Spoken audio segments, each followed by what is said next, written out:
And thanks for joining us here at 11. I'm John Adams. Our top story this evening, the tentative deal between Boeing and the union representing tens of thousands of the plane makers' workers. Celine Stevens joins us with the details of the proposal and reaction from those on the picket line. Celine.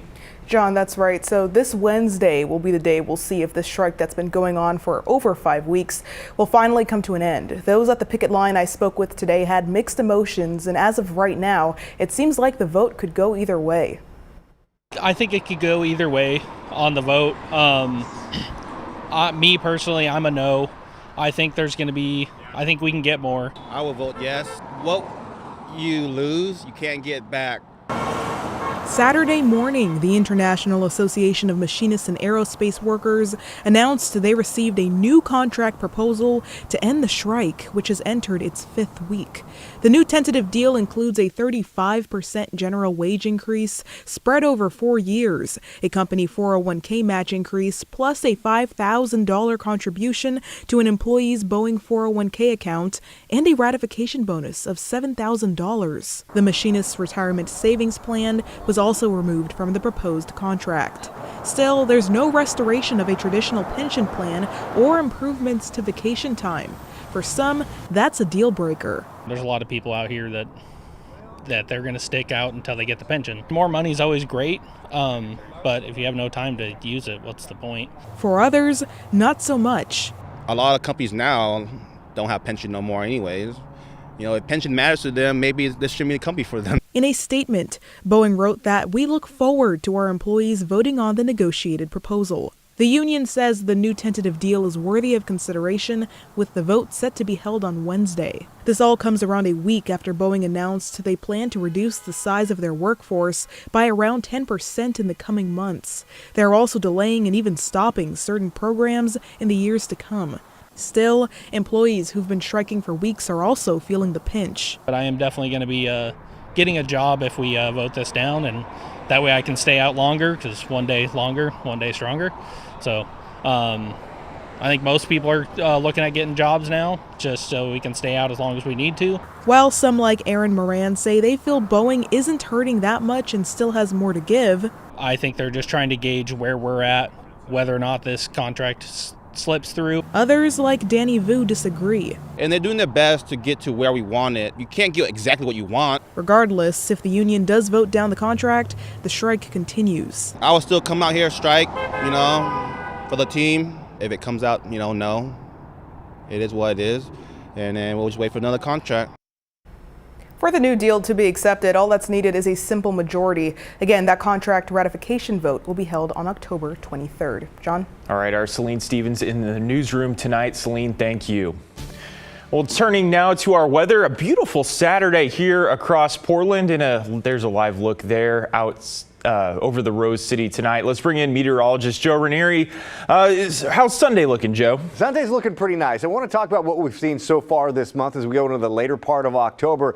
We've been absolutely spoiled so far for the first 19 days of the month. Granted, there have been some cool days, but more warm days than cool, I should say, as we look at what we've seen so far this month. We topped out at 72 degrees earlier this afternoon. And in terms of rainfall, of course, a few days ago, that was probably the wettest stretch we've seen so far this fall. And it wasn't really all that bad. We've seen just over 1/4 of an inch of rain if you go from last Monday up until Friday night, and relatively light amounts of rain here the last couple of days. But that's about to change starting tomorrow. So we're going to start things off Sunday morning with dry conditions. In fact, a beautiful start with temperatures right around the upper 40s. Right now we're at 59 degrees. So we stay dry overnight and into much of tomorrow.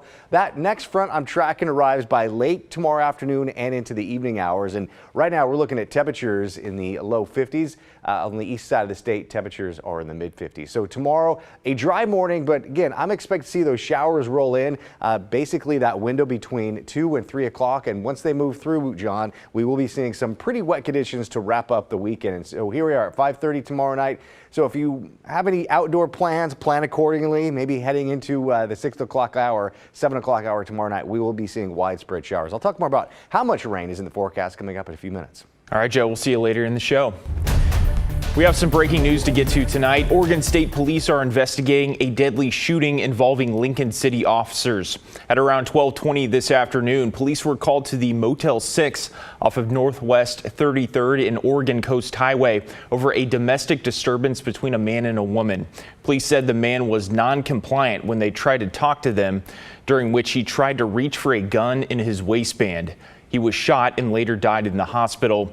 Police learned the man had multiple outstanding warrants, and both people were connected to a stolen car at that motel.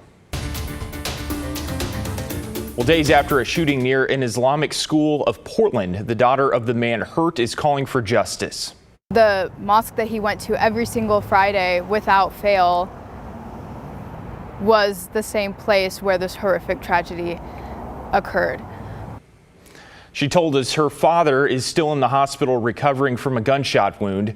Court documents state Michael Zakarneh and the suspect, 42-year-old Nuruddin Dib, both had children who attended the same school and mosque. Zakarneh told police they got into an argument while dropping kids off at school and eventually approached Dib about it. My father just wanted to talk very calmly, and he explained that to him. He said he just wanted to talk, and then all of a sudden the man pulled out the gun and shot him. Dib now faces multiple charges, including second-degree attempted murder and first-degree assault with a firearm. His attorney entered a not guilty plea on his behalf. We have the link to the Zakarneh family's GoFundMe on our website, KGW.com. And new tonight, the Red Cross helped two people find shelter today after their apartment was heavily damaged in a fire. Cowlitz and Longview firefighters were called just before 3 this afternoon to a building complex off of North Pacific Avenue in Dirk Lane. They arrived to find flames and heavy smoke coming from one of the apartments.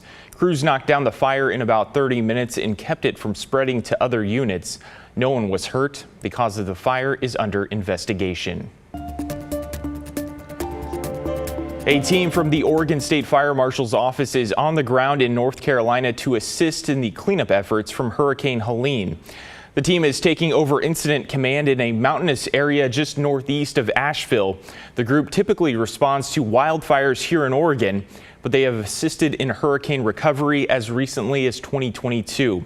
Even though Helene hit the area in late September, the Emergency Operations Center in North Carolina says 90 people are still missing and many communities are still inaccessible. We spoke to a firefighter from Clackamas County who made the trip. This is how they described the devastation caused by the storm. You have to imagine 50 feet of water coming down. The description is where there was a creek, there was a raging river. So anything that was built or located near any kind of body of water that was moving, there was an enormous amount of water coming down in those 3 days, washing everything out. The team plans to be on the ground in North Carolina until the end of October. Well, check this out. Thousands of people came out to the Oregon Zoo to show support in the fight against dementia. It was part of this year's Walk to End Alzheimer's, held every year across the world by the Alzheimer's Association. The group says more than 2,000 people took part, and they raised more than $400,000. That money will go towards research plus free care and support services for people affected by dementia.